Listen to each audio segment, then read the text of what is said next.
بسم الله الرحمن الرحيم. في الحلقة السابقة كنت قلت أنه غادي نحاول نبين المشهد الجيوسياسي بشي قصة. هاد القصة كنت كتبات غتولي رواية مفصلة بفصول. المشهد ديالها كان غيبدا هكذا: قاعة في مكان مخبي في شي بلاصة في الصين من غير بكين. قاعة فيها طبلة، والطبلة دايرين بها 4 ديال الرجال: شينوي، روسي، إيراني وكوري شمالي. الصيني كان هو اللي مترأس هذيك الجلسة، هو اللي جالس في راس الطبلة. قال لهم غادي نجيكم من الاخر بلا مقدمات، بالرجولة خاص تعاود العزلة. الغرب ضغى علينا، وانتم كتشوفوا كيفاش كوريا الشمالية وإيران طيبوهم بالحضر، وروسيا تحفروا يقسموها، وحنا الصين صغارت علينا. إيراني قال وشنو المعمول؟ الصيني وقف وبدا كيتحرك، ووصل عند الكوري الشمالي وقال ليه: واش ما بغيتيش تضم كوريا الجنوبيه في بلاد وحده كما كانت؟ واش باغي النص الجنوبي يبقى ديما محتل من الامريكان اللي فارضه عليك الحظر؟ دير داكشي اللي غنقول لك، واللي خاصاكم جاتكم. غيمشي عند الايراني وقال ليه: واش ما باغيش ترجع الامبراطوريه الفارسيه؟ واش غتخلي الاتراك حتى يهرفوا على عريبان، وامريكان اللي فارضه عليك الحظر تعرف على الباقي تبقى مقرده حداك حاضياك؟ من بعد غادي يمشي عند الروسي وقال ليه: انت بلا ما نهضر معاك، انت اكبر مضرور من الغرب، حيد ليك جناحك ودابا غادي يحل ليك كرشك يجبد المعقول. اما حنا الصين صغارت علينا، خاصنا اسواق واراضي فلاحيه، خاصنا مناجم وموانئ لطريق الحرير اللي غادي نديرو، نجيبو ماكلتنا والمواد الاوليه والطاقيه ونبيعو ليهم سلعتنا. الصيني رجع لبلاصتو وجلس ودار نضادرو وشاف فيهم وقال: انا عارف ان كل بلاد فيكم دايره بلانها ومسطره الاهداف ديالها، لكن للاسف يد وحده ما كتصفقش، والغرب كتشوفوه متحد على كلمه وحده. داكشي علاش جا الوقت باش يتحد الشرق باش يتقل الميزان. كلمه الصيني جات على الموجه اللي كان تيقلب عليها الحضور، وكل واحد فيهم بدا كيتناول الكلمه تبين من خلالها انهم كاملين حاقدين على الغرب ومستعدين يدخلوا معاه في المواجهه، حيت الا زادوا تسناو غير شويه غادي ياكلوه. الممثل الروسي غايقول لاخوان الحضور: حنا اليوم تجمعنا ماشي من اجل الهضره، كلكم جيتوا بتفويض من اعلى هرم السلطه عندكم، والقرار اللي غادي نخرجوا به هذا النهار غادي يكون ملزم وما غيكونش تراجع. ندخلوا دابا للمفيد ونحطوا النقاط على الحروف. الممثل الصيني غيرد عليه وقال: تشكرك على هذا التدخل، وخدا من حداه واحد التيليكوموند برك عليه تحول سطح الطبله لشاشه 3D فيها خريطه العالم، وغيقول لهم: انا والفريق ديالي درنا بحوث وقلبنا في التاريخ البشري على شي صراع بين اطراف غير متكافئه تمكنات فيه الفئه القليله العدد والعده من الانتصار. فلينا كاع التاريخ العسكري حتى لقينا الحل، ولقيناه في ابعد نقطه من العالم القديم في بلاد سميتها المغرب، وحرك بصبعه الخريطه حتى بان المحيط الاطلسي. الصيني غيكمل ويقول: المغرب امبراطوريه قديمه ومعروفه، جا في موقع استراتيجي غايه في الخطوره. اوروبا كتشوف فيه جمل راقد، الا مشى توقف غيريب لهم الحفله، ديما خايفين من الجدور ديالو لا ياكتيفيها حيت غيصطم عليهم. الجدور فيها 3 ديال لي زوبسيون: اما شمال افريقيا يوحدها، اما يجمع عليه دول الساحل والصحراء، او يجمع عليه دول غرب افريقيا. فايت هجم عليهم بالمرابطين مدعوم من مرابطي الساحل والصحراء. ونفس القصة كررها مع الموحدين مني جاب يعقوب المنصور القبائل العربية ووطنها عنده. داكشي علاش الغرب غيبقى حاط المغرب ديما تحت المجهر حاضيه، ويدير اللي في جهده باش يعزلو على المحيط ديالو باش ما يتوسعش ويتلاقى بجدوره. ورغم كاع هاد المؤامرات والمؤتمرات اللي دارت عليه، المغرب كان اخر دولة غتستعمر. غيتحاموا عليه ويدخلوه من كاع الجهات، وغادي يفرقوه بيناتهم بحال شي كيكه. الطرف اللي تيهمنا اليوم كان في شمال المغرب اللي احتلته اسبانيا، وبالضبط في منطقه الريف. اسبانيا غتفاجئ بمقاومه عنيفه، مقاومه غادا تشد في عهد الزعيم محمد بن عبد الكريم الخطابي بين 1922 و 1927. هذا الزعيم غادي يفاجئهم بتكتيك جديد غير مسبوق، غيدخل التاريخ ولا كيتقرا اليوم في كاع الاكاديميات العسكريه في العالم باسم حرب العصابات.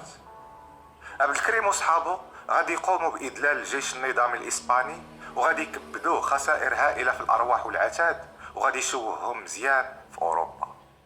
الهزائم المذلة اللي تعرض لها الجيش الإسباني من مجموعة رجال مسلحين سلاح خفيف ولابسين غير جلالب غادا تخلي الإسبان يثوروا على الملك ديالهم ألفونسو 13. ألفونسو بالخلعة ومن الخوف لا يمشي ليه كرسي العرش غيمشي يدور على أوروبا تيبكي باش تعاونو ضد المغرب، مشى يطلب النجدة.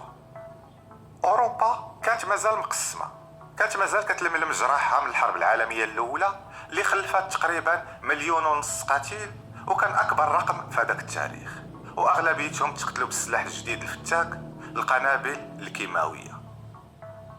إسبانيا غدير جولات مكوكية في أوروبا، غتبدا تشارجيهم على المغرب ومن الخطر اللي كيتسنى أوروبا من حركة مقاومة تقدر تطور في أي لحظة ودير إمبراطورية إسلامية توحد كاع شمال إفريقيا، تهدم كاع البلانات التوسعية الاستعمارية.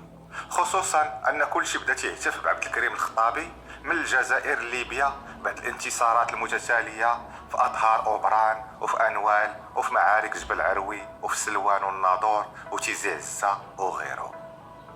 أوروبا المقسمة غتجمع على طبلة واحدة، والهدف ديالهم هو تدمير المقاومة المغربية في المرحلة الجنينية قبل ما تولد. في هذيك الجلسة فرنسا اللي كانت في المغرب وكانت أقوى من إسبانيا عتاد وعدد وخبرة غتقول لهم حرب تقليدية مع هذوك القوم غتكون بلا فايدة، هذوك بايعين الحياة تيقلبوا على الموت وحاجة تسميوها الشهادة، ما مسوقينش واخا يدخلوا في حروب خاسرة يموتوا فيها. ولاد بورقعة غيقولوا لهم إذن خاصنا نخدموا معاهم الأسلحة الكيماوية نمسحوا الزمر من البسيطة، عاونوني فيها والله كون كان عندي كون خدمتو من البارح. في هذاك الوقت بالضبط كانت أوروبا كاملة مجموعة كتصوت على قرار باش يمنعوا فيه يخدموا فيه الأسلحة الكيماوية بيناتهم. منعوه بيناتهم وقرروا يخدموه ضد المغرب. لا ثقة في عاتقة، راه والله كون كان عند ولاد بورقعة النووي كون ضربونا بيه. ألمانيا وفرنسا غادي يعطيو طياراتهم لإسبانيا وغادي يكونوا ليها لي بيلوت ديالها، وغادي يكلفوا شركة فرنسية سميتها شنايدر إلكتريك باش تبني 2 مصانع تصنع غاز الخردل الكيماوي، واحد في جنوب إسبانيا والثاني في مليليا تحت إشراف خبراء فرنسيين وألمان غيدربوا ولاد بورقعة كيفاش يخدموا. ومن يلقاوهم عيانين غادي يزيدوا ليهم مرتزقة ربابنة من الدنمارك وفرنسا وأمريكان. غادي يضربوا قبائل الريف وجبالة بالكيماوي، مسحوا قرى ودواور، وما كفاهمش داك الشيء زادوا زرعوا الألغام بشكل عشوائي، والحصيلة كانت مرعبة يعجز الواحد يوصفها. حتى من الأرض سمموها، خلات بعض المناطق الزراعية أرضها كتشبه الجغرافية المريخ، ما كتعيش فيها حشرات، ما كتنوض فيها شبه، الصحراء اللي قاحلة وكينوض فيها العشوب. أما اللي بقى عايش غيشبع مسكين سرطان وتخليه في الADN ولا كيتورث، حتى خلى المنطقة هي الأعلى في إصابة السرطان في إفريقيا ليومنا هذا.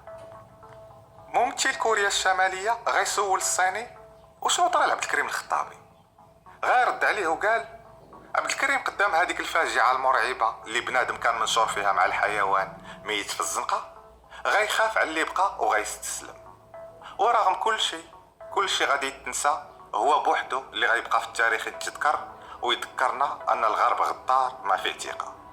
غيولي مدرسة ملهمة لكاع الحركات التحررية في العالم، حتى أن الرفيق شيكيفارا غيزورو باش يتعلم منه. وهو تيجبد في تصاور عبد الكريم الخطابي اللي كانت كتبان طروادي فوق الطبلة، غادي يجبد واحد التصويرة ديال الزعيم الصيني ماو تسي تشونغ. غيقول لهم الزعيم العظيم ماو تسي تشونغ كان معجب بزاف بعبد الكريم الخطابي، وغادي يوريهم واحد التصويرة ديالو جالس مع ياسر عرفات، وغيقول لهم في واحد النهار الزعيم الفلسطيني غيجي عند ماو تسي تشونغ باش يطلبوا يعطيه شي بلان يخدموا في المقاومة ديالو ضد إسرائيل. ماو تسي تشونغ رد عليه وقال كيفاش كتطلب مني النصيحة وعندكم مقاوم كبير من حجم عبد الكريم الخطابي مهندس حرب العصابات. الممثل الصيني طفى الطبلة وحيد المضادر ديالو حطهم فوق منها، وغيقول لهم السادة الكرام عاودت لكم هاد المقدمة باش ننبهكم لغدر الغرب. قواعد ميريكان وغواصاتها النووية دايرين بينا، وصواريخها النووية والعجب اللي عندها تقدر توصلنا في رمشة عين تدمرنا وحنا صعيب نوصلوها. داكشي علاش ما غينفع معاها غير خطة عبد الكريم الخطابي ديال حرب العصابات نستنزفوها. وبلان هاد الخطة غادي نشوفوه ان شاء الله في الحلقة القادمة على ما يتغداو صحابنا. خوتي مره اخرى ان شاء الله.